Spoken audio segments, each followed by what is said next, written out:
10 para as 10. Uma reflexão diária na RCP-FM.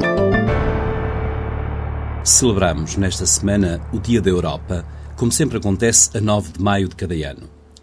Este dia definiu-se a partir da data do célebre discurso de fundador da União Europeia, que teve como sua primeira concretização a CECA, Comunidade Europeia do Carvão e do Aço.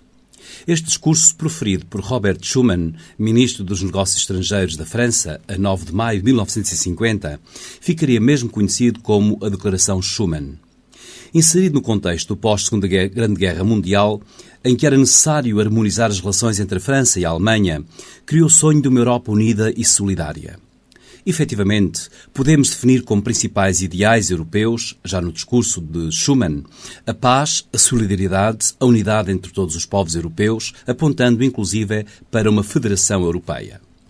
Estas perspectivas delineadas por Schuman foram acolhidas com enorme entusiasmo, criando-se uma dinâmica que conduziria à atual União Europeia.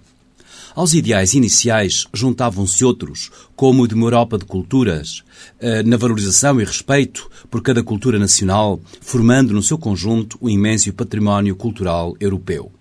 Um projeto que tive a oportunidade de aprofundar nos bancos da faculdade quando estudava História e que sempre me apaixonou, particularmente quando, a par desta unidade, o mundo se globalizava. Contudo, envolvidos 67 anos sobre este discurso, a União Europeia vê-se a braços com a sua sobrevivência e com a fidelidade aos ideais que presidiram à sua construção. Com efeito, a Europa deixou de ser uma união solidária, segundo aquela perspectiva de Schuman, como ele afirmava no seu discurso. A Europa não se fará de um golpe, nem numa construção de conjunto, far-se-á por meio de realizações concretas que criem, em primeiro lugar, uma solidariedade de facto. Isto é, uma construção contínua, com base na solidariedade entre os povos europeus. Ora, se assim foi, nos seus primeiros tempos, a União Europeia organiza-se hoje como uma instituição burocrática, acima dos Estados europeus e seus cidadãos, cavando o seu próprio fosso. Sinal evidente disso mesmo são os múltiplos nacionalismos que o projeto inicial procurou combater e que pululam atualmente por todo o espaço europeu. É curioso que na semana em que celebramos o Dia da Europa nos tenhamos sobressaltado com as eleições francesas, onde a extrema-direita, fascista e nacionalista, se afirmou como segunda força nacional para a presidência daquele país. Num estudo profundo, uma tese de doutoramento sobre as contradições da União Europeia, o brasileiro Luís Filipe Osório define um conjunto de vicissitudes que terminam a atual crise da Europa, que aqui apenas posso elencar.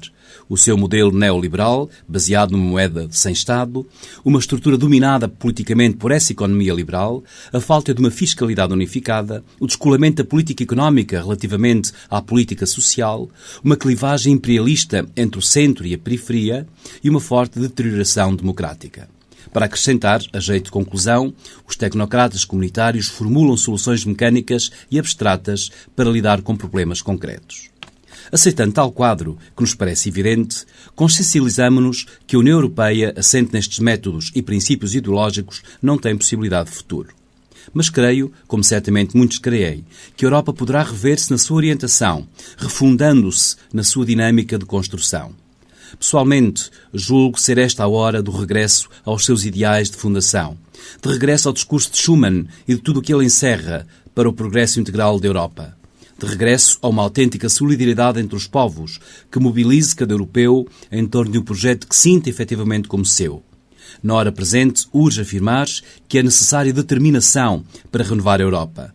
A União Europeia ainda tem futuro, assim o queiram os seus principais responsáveis. 10 para as 10. Uma reflexão diária na RCP-FM.